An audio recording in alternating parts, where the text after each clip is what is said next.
Okay, good morning, everybody. This is Jason and Garrett with Flash Weather AI, doing what's this, our second official podcast. I guess we still don't have a name, so everybody could come up with a name for us. We can't actually do a podcast without a name, I don't think so. We need to Right. have something.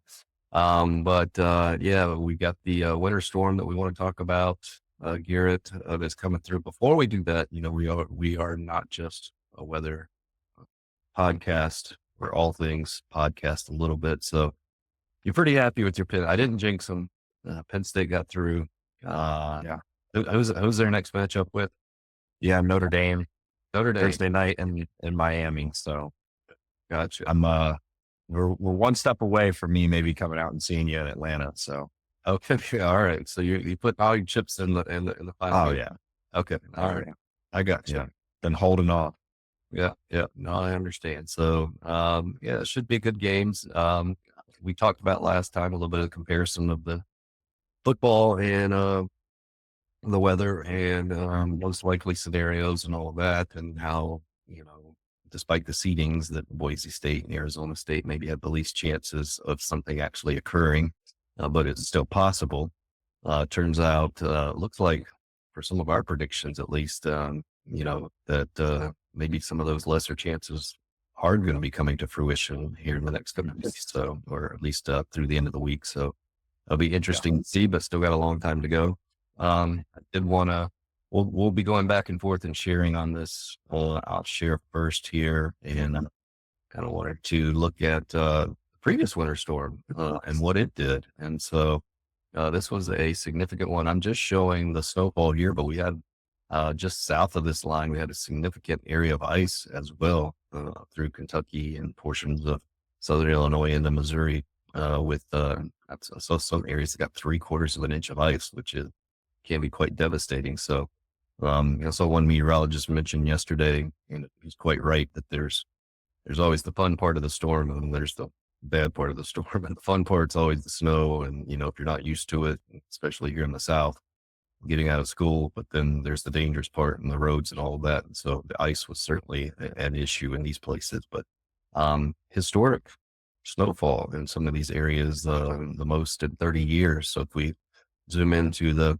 Missouri area there, getting back towards Topeka, Manhattan, Salina, if I hover over this, we can see that we're getting 12 to 18 inches in some of those areas. And we see some red there, 18 to 24 inches. So approaching the Kansas City area there. So certainly Kansas, Missouri, getting into the Kansas City Metroplex and St. Louis, they really got hit hard with this gear. Yeah. Yeah. And it was for this area of the country, usually you see this maybe up more towards up I-80 and I-90. You'll see these kind of swaths of 6 to 12 this wide, more towards Iowa, up toward north shore, towards Chicago into Michigan. What was interesting, and we'll share this image here in a second, is, we were updating clients beforehand. Some T3 users who are now with Flash and a couple other ag based and golf based sources. I was using the Flash Winter Storm Severity Index, and I'll show that image here in a second. Great.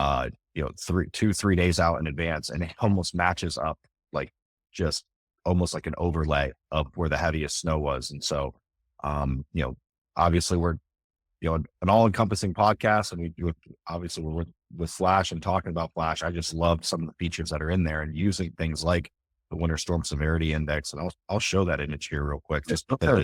it overlays. I'll allow promotion. Yeah. We got to do it. And so, like, it almost is looking like this was 3 days out in advance of the snowstorm and of the winter storm, and it almost lines up perfectly from the moderate to major impacts, just right across the East Central Plains into the Ohio Valley, right along the Ohio River, and then obviously into the northern Mid Atlantic. So I just thought that we're talking a little bit about, we're into the to the part of the forecast where you can do some early verification scores, and at least for the first storm, it seemed like we were able to point some things out that we're able to be ahead of the game, and now we'll start trending towards what we're seeing the next several days as we head into this next potential system. And so excited to kind of use this feature again and see how it how it lines up. In an area farther south, and I would expect some more oranges and reds, maybe even some purples, just because of the location relative to who is used to kind of these types of systems. I mentioned in that video to some clientele that it's all relative. If you're in Indianapolis, you can handle 6 inches of snow more than you can handle 6 inches in Atlanta, and so be interesting to see how this winter storm severity index works. Forecast severity index works for these areas farther south here in the next several days. Yeah. And I'll just shout out to the Weather Prediction Center just for, the input for that product. Us being able to show the areas of there, but they do some great work up there. But again, what I really like about that product the most is that when you looked at that winter storm impact, it combined all impacts. And so it's not just ice, not just wind, it's all of those combined. And so you can look at one image. And so where I was showing snowfall before, and then I would have to switch to ice, you don't have to do that with that one. And it just, how bad is it going to be? So really, really cool product. So, Good tool.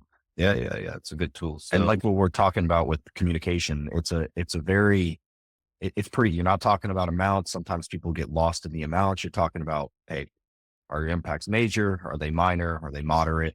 And yeah, you can dive in a little bit to what those terms mean, but a lot of times you can kind of identify major versus minor and make decisions off of that. yeah. And, I'll give a shout out to my daughter too, who lives just west of the DC area right now. One universal truth that I always find, Garrett, is those who reside where it snows hate the snow, and those who don't reside where it snows love the snow. So I love the snow. I don't get enough. My daughter hates the snow, and she got 8 to 10 inches out of this one. So Yeah. that's just the way it goes. So, but yeah, that DC area definitely got hit hard as well. And so you have to remember, this is the first significant snowfall for some of these areas in 2 to 3 years. They missed 2 seasons of significant winter storms. And so they've had this one, and let's get to the next one. We've got another one coming in. We will, before we even get on that new one that's coming in though, Garrett, when we talk about, our previous podcast, and what we were saying is this was going to be a certain cold air that, and I think that's come to fruition. Somewhere in the goalposts, we said between significant and historic. You want to talk about the cold weather, cold air that came Yeah. in? Yeah. No, I would say that we, with regards to the cold air, we probably snuck it inside the left goalpost if we're going to stay with, let's stay with, football analogies. And, it's always a balance to, if you have historic cold air, it's going to be more widespread, with the center of the cold air being bad, right? And kind of being the worst. We talked about, being the worst region. And we talked about, potential for 20, 30 below normal for a stretch. And what we're looking at here is temperatures relative to normal for the last 3 days. And so we're seeing a lot of these areas in green, and this is spread. If you loop this through, it's spreading south, and it will continue to spread south over the next several days as we get more data in.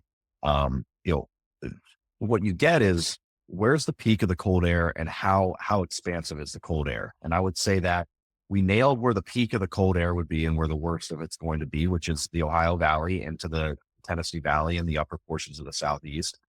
I would say that it may not be as severe as we potentially, as the worst card on the table might have been. But it's still going to be significant. And then as you radiate out towards the bounds of the forecast zone, I would say, for example, down where I live in Southeast Texas, part of the cold air maybe not being as expansive is areas that were on the edges may not be getting something as bad as what was in the cards maybe 5-7 days ago. So we had a hard freeze last night here in Southeast Texas. We'll have another one tomorrow. That fortunately, and it's a good thing, that fortunately will be the extent of it. Because of this next system that is going to develop, we'll have a cold rain Wednesday into Thursday, a Thursday into Friday, which that low pressure system brings just enough warm air to keep things above freezing here. And so right along the Gulf Coast, Temperatures didn't get as significantly cold as what could have happened, but Yeah. by no means is this a miss when it comes to the Midwest, into the Tennessee Valley, into the interior portions of the Southeast. I mean, you're looking at these areas of 18 to 24 degrees below normal, all spreading southeast, and then we're going to have another impactful winter storm. So, you know, you're always kind of grading on a curve when it comes to Yep. forecasting the weather, and it's a moving target. I would say the areas that we really felt confident in are panning out, and areas on the bounds are, were areas always on the bounds because of what we're talking about. Kind of the uncertainty when you're making a forecast 7 days out. And what's interesting is if it had gone to the other side of the goalpost and been historic, and that we likely would not be talking about this next snow potential. The cold air would have been shunted so far south into the Gulf Coast, and we may not even have a storm system develop at all because we would out of phase, and those areas would have been too cold. But by not being as cold, then we set up that transition zone that we talked about between the slightly warmer air to the south and the much colder air to the north. So just how that's working out. Yep, exactly, exactly. And so, can you see this tab? Switch this tab over. Yeah. And just talking about, and if we want to move on to that kind of threat, if Yeah. you're Yeah. good with that, or you Yeah. still have some things to hit Oh, on the goals. let's do it. Um, So, yeah, and so that's a great point. And maybe 4, 5, 6 days ago, this system that we're looking at, this is the European model, um, fairly reliable model, one of the best, deterministic models out there. Uh, this same model, had outbreaks of snow all the way down to the lower Rio Grande Valley, all the way to the Gulf Coast because of how strong the cold air was pressing from the north. There was a lobe of the polar vortex that was predicted on some models to try to swing its way through the Great Lakes, and has ended up kind of pulling up a little farther north. And so what ends up happening, like you said, Jason, is you're able to have snow outbreak in areas, in the upper portions of the southeast, in the upper portions of the deep south, instead of this being suppressed through the Gulf and just kind of tracking harmlessly out to sea. And so, as we loop this through, this is Thursday into Friday, we start to see precipitation outbreaking, through the state of Texas and Oklahoma, and cold air starts to suppress down into the northwestern parts of the storm. And as precipitation spreads northeast into the colder air that's already established in, Arkansas, Tennessee, northern portions of Mississippi, Alabama, and Georgia, you see some pretty deep blues here as you move into Friday and into Saturday and to your neck of the woods. And so, anytime you're seeing, I mean, this is, maybe once out of every 2 or 3 year type event. I would say, at least from a modeling perspective, 4 days out. And so it seems to be that there's a pretty high ceiling as to what could happen, especially from Dallas on northeastward into, the I-20 corridor, Little Rock, Memphis, and then through Tennessee and the northern portions of Mississippi, Alabama, and Georgia. yeah. And what's interesting about this system too is, I mean, you see, unless you're talking about, the superstorm back in '93, uh, talking about something like that. In general, in the Southeast, it's better to have this weak type of low if you want to see the snow. Mhm. If you get too strong, then you start to get that surge of warmer air coming in, and it takes all of the cold air out quickly, and you end up with either a massive freezing rain event as the cold air is entrenched at the surface, or just a rain event. So the fact that you've got a weak surface load, this is actually, some people would say, hey, the stronger the load. Not in this case. You want kind of a weak type system. Overrunning is really good. Well, I guess we don't use overrunning anymore, isotropic lift, but getting a system like this is actually more favorable. Keeps Mhm. us a little bit longer in some of these places. Yeah, that's a really good point, because what you would end up getting is, amplification. You usually get one of these low, and all of it ties into what's going on above the surface. 500 millibars, or 5 to 10,000 feet above the surface.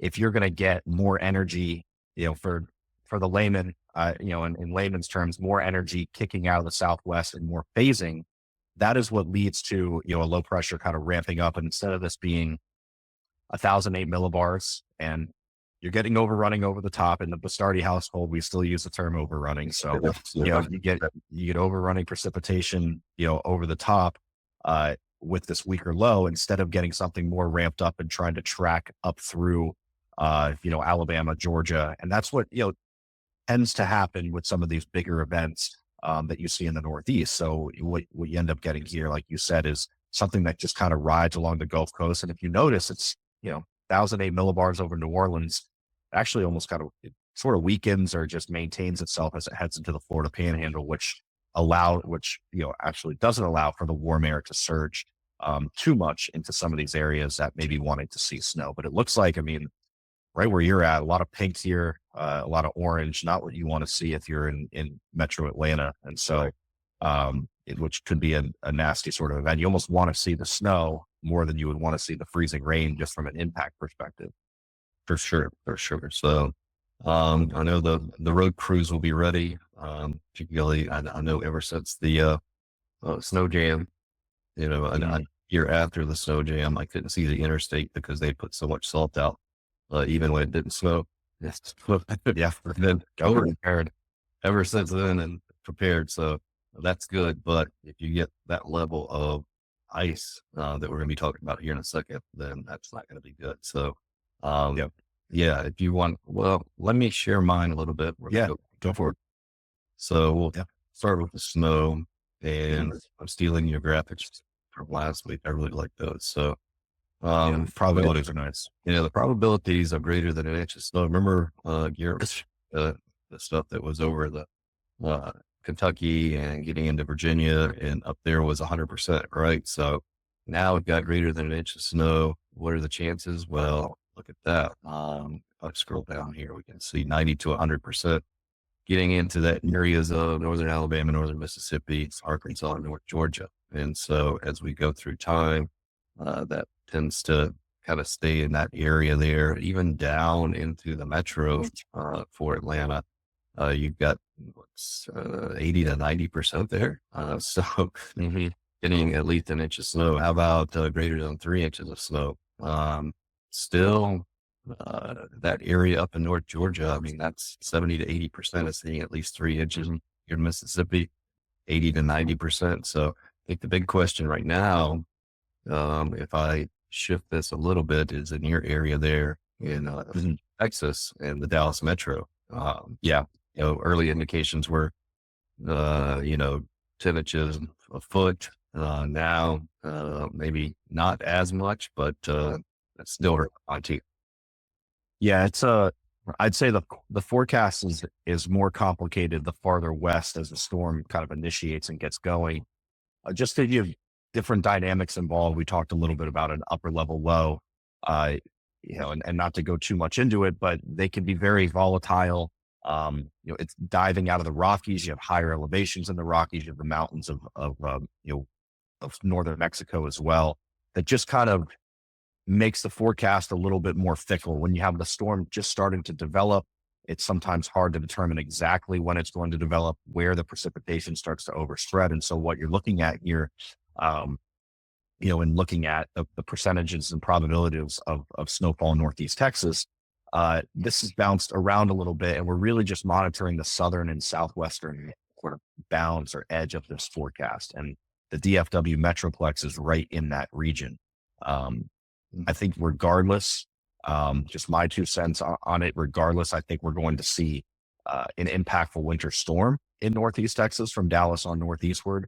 The question is it in the form of snow or in the form of freezing rain and sleet?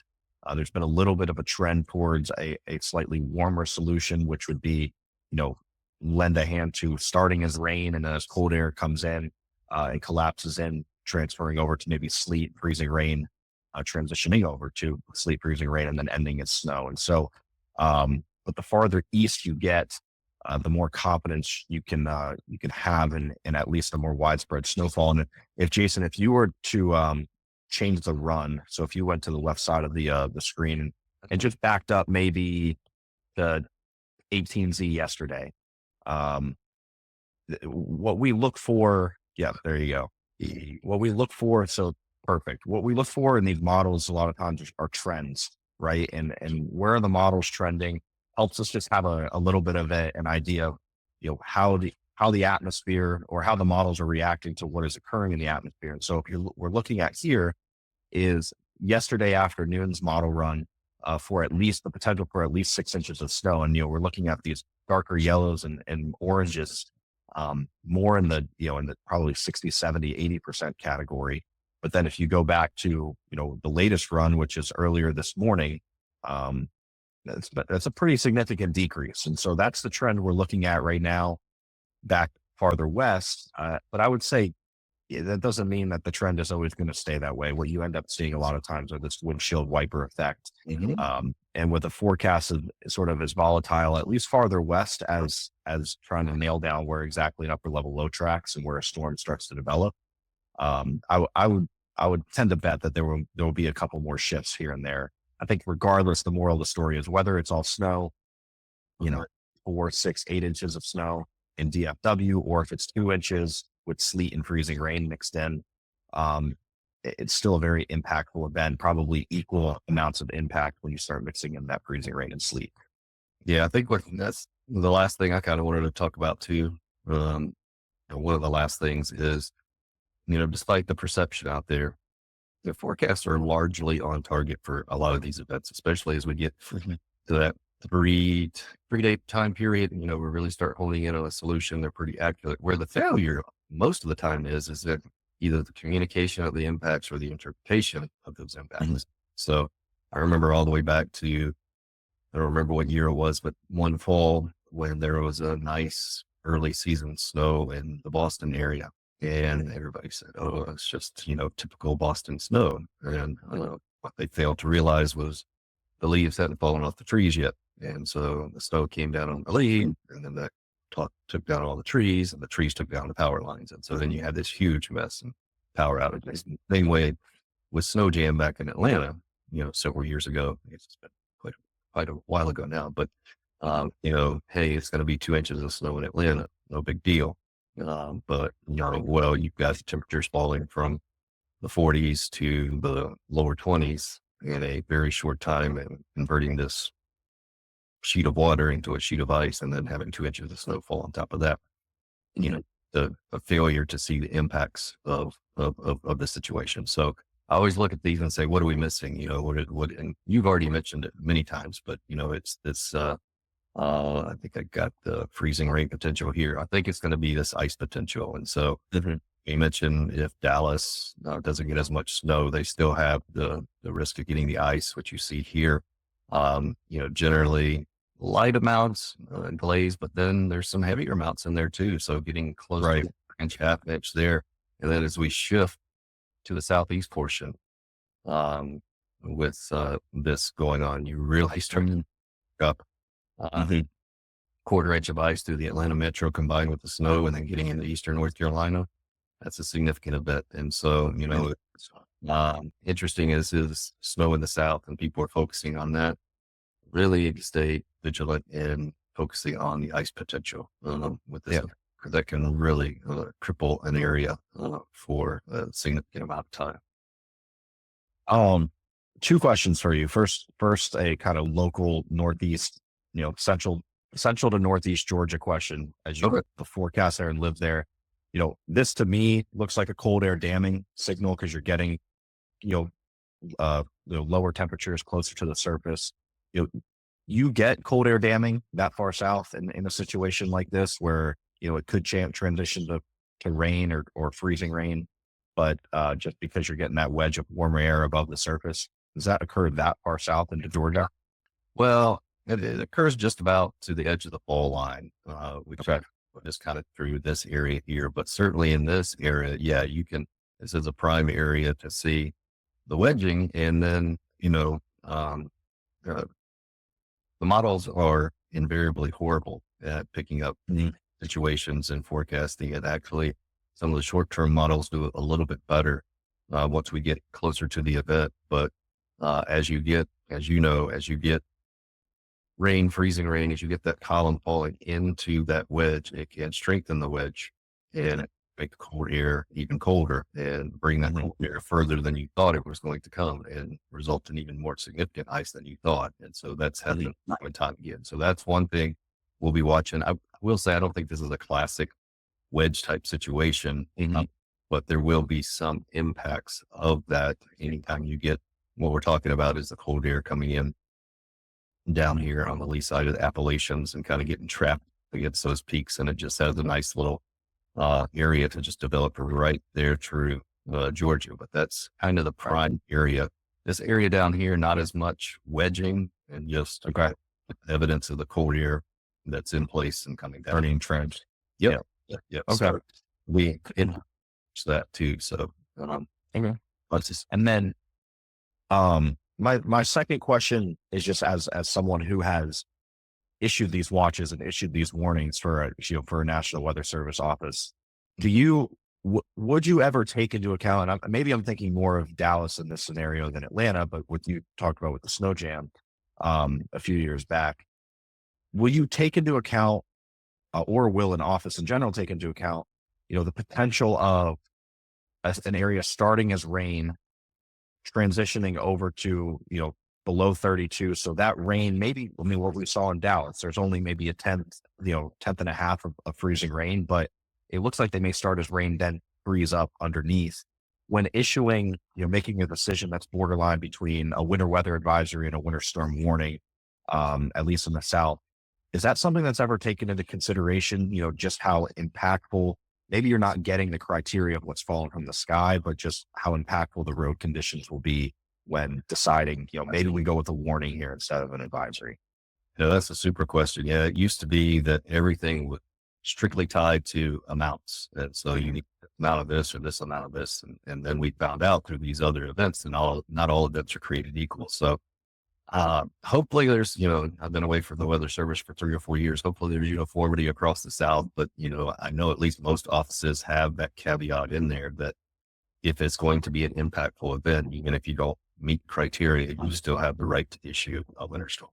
And so I know, and there's human nature involved in this too. And so, I would say that given there's not been an event in several years in some of these places, that the likelihood of them issuing something is higher, even if they don't meet criteria or they're not sure of the impacts. And so, some of these areas probably haven't had a winter storm warning issued in 2 years. And so, you don't want to throw out false alarms out there, but you also have situations where these areas just haven't seen this in a while. And so you want to be ultra cautious. And so I'm pretty sure that's what's going to happen. And the timing of the event too. So, I mean, there's so much that goes into this. And so, whether they want to admit it or not, the fact that this is a Friday event for schools, it makes it really easy for them to just say, hey, let's cancel school on Friday. We can regroup on Sunday and then go back to school on Monday. And so, whereas if it was, a Wednesday event, then they're having to decide on Wednesday, Thursday, Friday, and have that many days allotted. This makes it really easy for them to make the right decision. So, Yeah. No, that's awesome. That's awesome information. That's always stuff that, when you don't work, even if you're in the industry or been around it, if you don't work in the office, you don't always know, what goes into watches and warnings and stuff like that. And so for anybody watching, I mean, that's cool information to know leading up to a system like this. Yeah, I always remember, talking to, you would get the actual individual counties calling in, and I had my kids, their county calling me, and I'm sitting there saying, well, my kid's staying home tomorrow. I don't know. So, Yeah. let's see what to do here. So a lot of reality there, I tell you. The weather service offices would either be heroes or villains for kids going to school back in the day. Yeah. Garrett, but before we drop off, definite last would be, talking about the Santa Ana winds and the wind threat out in Los Angeles, significant. Let me go back here. So if I look, starting now, wind gusts, we're in this area here. So 60 to 70 miles per hour, they're getting close to the Los Angeles area. And as we go through the day, it actually increases. So, you're actually, getting into the LA area, 40, 50, 60 miles per hour. And then in these areas, as high as 100 miles per hour. So you think about hurricane force winds with no storm system at all and how powerful those downslope winds can be. So, dry activity out there, wildfires. Certainly, we've been focused on the winter storm and all of that, but this could be the weather event of the week. absolutely. Yeah, and being, it was just as you were clicking in here, I was like, I wonder how dry it's been out there, and you're talking, upwards of 150 to 200% below normal precipitation in the last 90 days in this part of the country in Southern California. So, you know, Yep. hopefully there's a burn ban. Hopefully no one's burning anything. But you think about down power lines and stuff like that. Hopefully we were able to avoid that with this amount of wind. But yeah, that this is going to be I think a underrated story, the next week or so. You're seeing people talk about it a little bit here and there. It's a little bit more local, just because of the overwhelming talk about what's going on, with the winter weather. But yeah, I think it's, smart to bring this up, given that this will be very impactful down in that part of the country. Very good. Well, we're going to wrap it up for today. Mhm. Thank you, Garrett, as always, for the folks in the South, especially where I live. There's plenty of milk and bread. You don't need to go to the store and raid the stores. It's going to be a short-term event. We'll all live through it. We'll be happy on Monday. So, Yep. uh, we'll try to do another podcast next week and see how we did, Garrett. Cool. Thanks, Jason. All right, take care. See you.